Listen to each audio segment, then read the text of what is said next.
National Weather Service in Upton has issued a flood warning for the Saddle River near Lodi until early Saturday morning. At 7 p.m. Thursday, the stage was 5.5 feet. Flood stage is 6.0 feet. Minor flooding is forecast.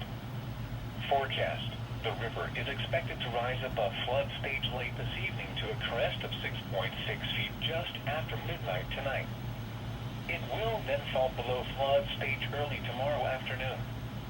Impact at 7.0 feet, flooding in the parking lot at the Lodi Boys and Girls Club on Passaic Avenue, and flooding begins along Memorial Drive ShopRite Shopping Center.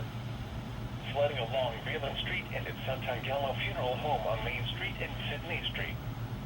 Flood history. This crest compares to a previous crest of 6.6 feet on June 19, 1972.